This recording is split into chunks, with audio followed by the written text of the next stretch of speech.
Hello friends, welcome back to more Reddit stories about entitled people, crazy people, and everything in between. Hope you're all doing wonderful. Be sure to subscribe if you haven't yet, and we're getting right into today's Reddit posts.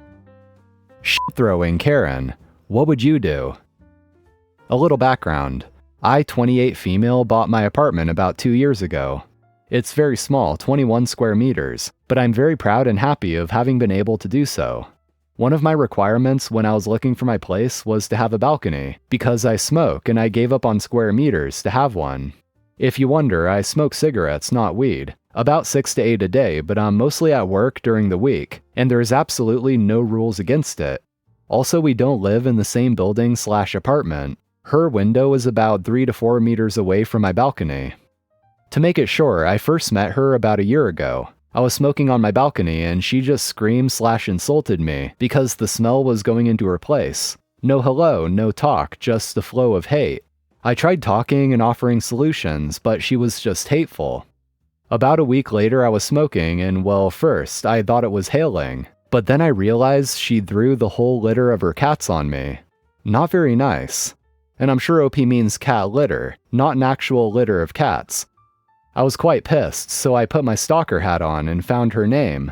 After a little Google search, I saw the little crap was calling herself a coach in empathy and kindness on LinkedIn.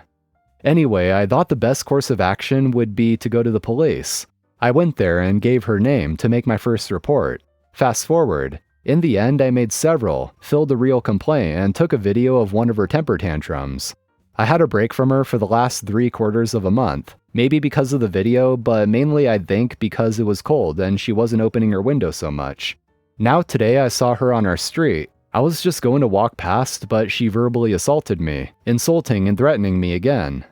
To be honest, I'm quite worried for the summer coming. I don't want to receive more shit. Literally. My sister-in-law begged her mom for $10,000 for an emergency surgery and went and got a breast augmentation.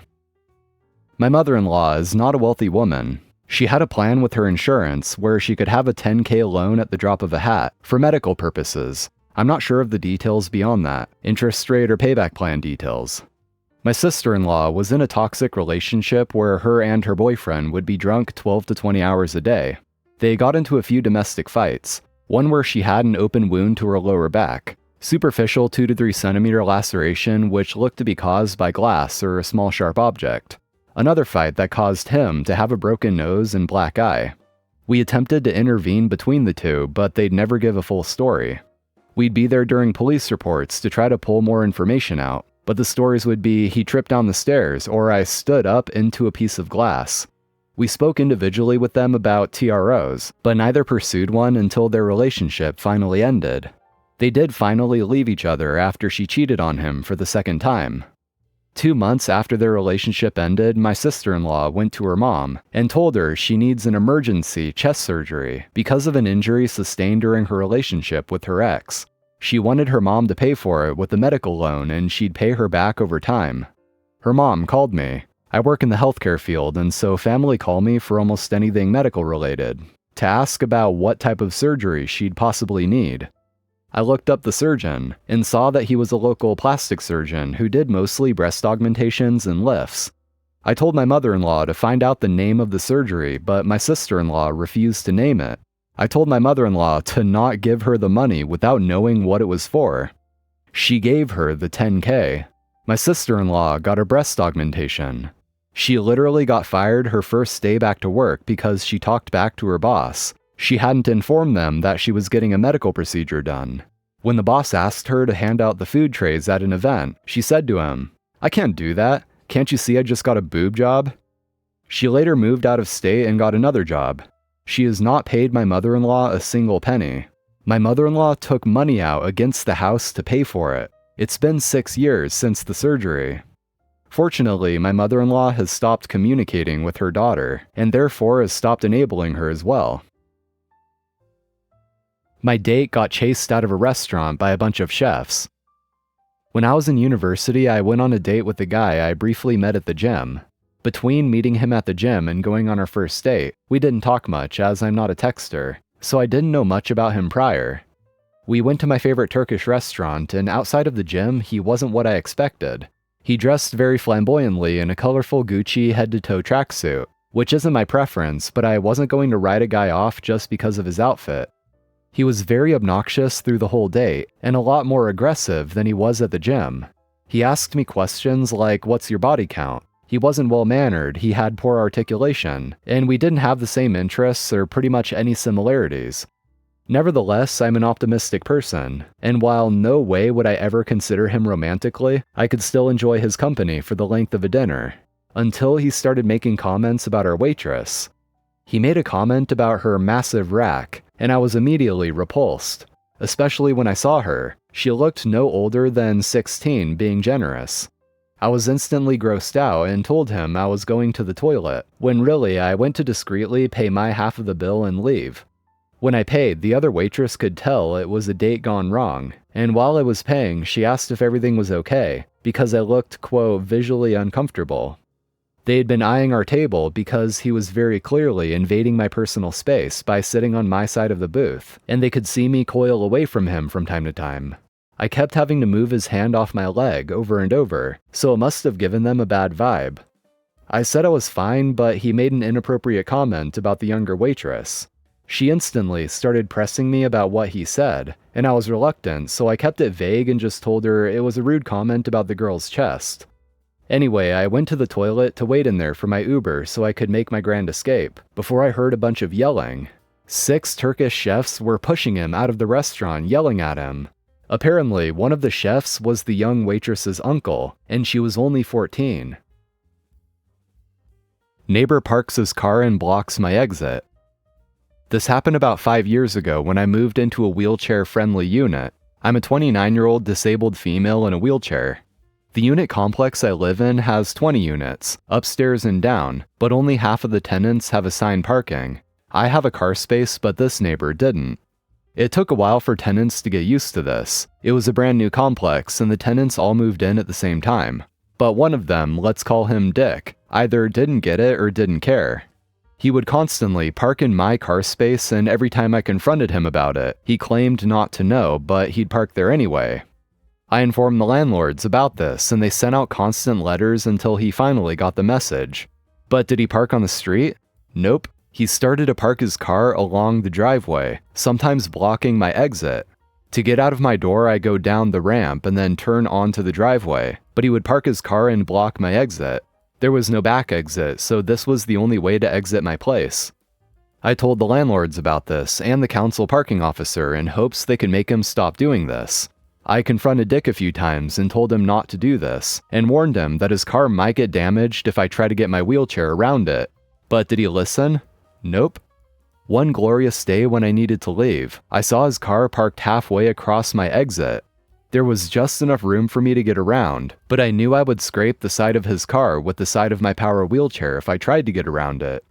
I had 2 options: stay home and miss my appointments or try and get around his car.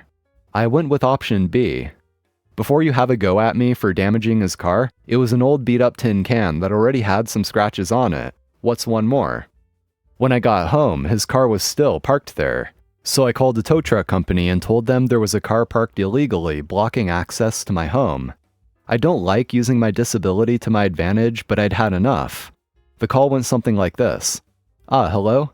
Yes, I'm so sorry to bother you, but I'm in a wheelchair, and I can't get into my house because there's a car parked there. It's my neighbor, and he won't stop parking there. I need to get inside. Oh my god, what? What's the address? We'll be right there. 10 minutes later, the tow truck arrived. He saw the car and me stuck out in the driveway with tears, dramatized for effect, in my eyes. Not long before the driver was about to tow the car away, Dick came out screaming, "Wait, what are you doing? That's my car." The rest was Dick yelling inaudible sentences asking why his car was being towed and threatening to sue the tow truck company. Based on the crapfest of a tin can he calls a car, he didn't have a leg to stand on.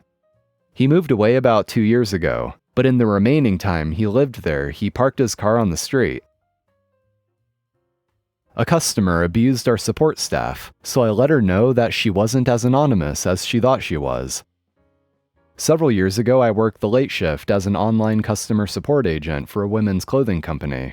The other CSAs and I were constantly mistreated by crappy customers, and our managers did absolutely nothing to support us. The company valued its customers so much that the rules for dealing with them were disgustingly lax. For example, this one guy would call in obviously masturbating, but we weren't allowed to hang up on him because he never actually said he was. We had a 3-strike policy where a customer could say pretty much anything they wanted up to 3 times before they were disconnected and banned.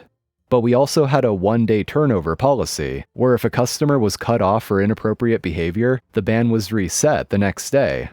So someone could come in, tell you that you're a bitch 3 times, get kicked off, and then come and do it again the next day. The entire time I worked there, I never saw a single person get permanently banned, not even the masturbating guy. I eventually ended up quitting specifically because a customer harassed me to the point of me crying, and my manager's response was that I could have an unpaid 10-minute break now, instead of my 15-minute break later. Yeah. One of the worst customers was this woman we'll call Kathy.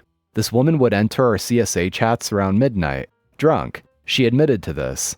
She would ask questions like, "What jeans do you think would go with this top?"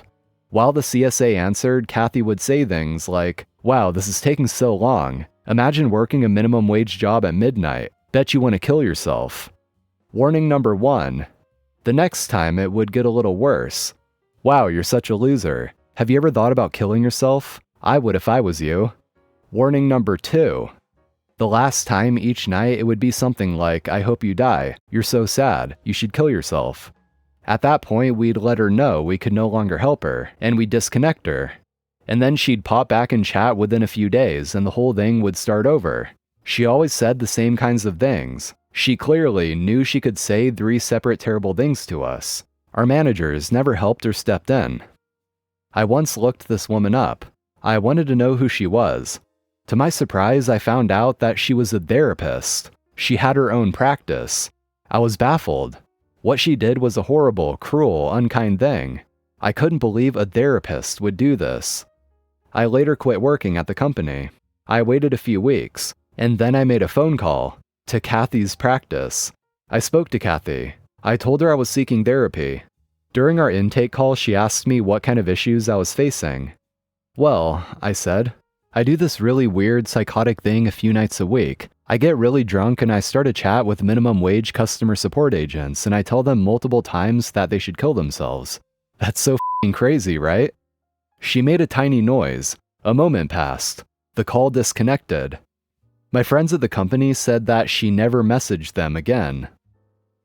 Anyway, friends, thank you for watching. I appreciate it. Make sure to drop a like if you enjoyed and subscribe to the channel for more Reddit shenanigans. So stay awesome, have a nice day, and I'll see you next time.